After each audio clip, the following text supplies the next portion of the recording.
YCP నేత గన్నవరం మాజీ MLA Vallabhaneni Vamsi Mohan అరెస్టుకు రంగం సిద్ధం చేశారు. గన్నవరంలోని తెలుగుదేశం పార్టీ కార్యాలయంపై దాడి చేసిన కేసులో వల్లభనేని వంశీ నిందితుడిగా ఉన్నారు. ఇప్పటికే ఈ కేసులో 18 మందిని పోలీసులు అరెస్ట్ చేశారు. వంశీ ప్రోద్బలంతోనే టీడీపీ కార్యాలయం పైన దాడులు జరిగినట్లుగా పోలీసులు గుర్తించారు. టీడీపీ కార్యాలయం పైన దాడి జరిగిన సమయంలో గన్నవరం ఎమ్మెల్యేగా ఉన్న వంశీ తన అనుచరులను రెచ్చగొట్టడం వల్లనే దాడి జరిగి ఉంటుందని పోలీసులు ఎఫ్ఐఆర్లో నమోదు చేశారు. అయితే ప్రస్తుతం ఏపీలో టీడీపీ ప్రభుత్వం ఏర్పాటు అవడంతో వంశీని అరెస్ట్ చేసేందుకు ప్రత్యేక బృందాలను రంగంలోకి దించారని చెబుతున్నారు. వంశీ హైదరాబాద్ లో ఉన్నారని తెలుసుకున్నారని, అయితే 3 ప్రత్యేక బృందాలు ఆయన కోసం అక్కడికి వెళ్లాయి.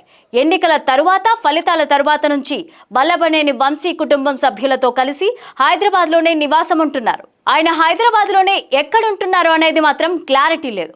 అయినా సరే అసలు ఆయన హైదరాబాద్లో ఉన్నారా లేక అమెరికా వెళ్లారా అనేది ఇంకా క్లారిటీ రాలేదు.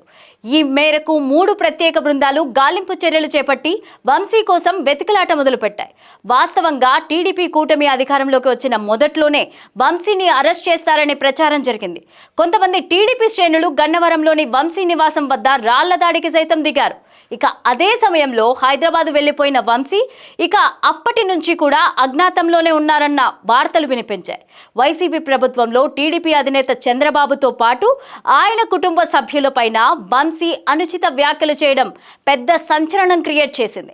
వంశీ అప్పట్లో చేసిన వ్యాఖ్యలతోనే చంద్రబాబు కన్నీటి పర్యంతం కావడం, తాను వైసీపీ ప్రభుత్వంలో ఉండగా అసెంబ్లీలో అడుగుపెట్టనని శపథం చేయడం, ఇవన్నీ కూడా జరిగాయి. అప్పటి నుంచి వంశీ పైన ఆగ్రహంతోనే ఉన్నారు చంద్రబాబు. ఇప్పుడు గన్నవరం టీడీపీ కార్యాలయం పైన దాడి వ్యవహారాలు కూడా అరెస్ట్ చేయాలని పట్టుదలతో ఉన్నట్లు తెలుస్తోంది.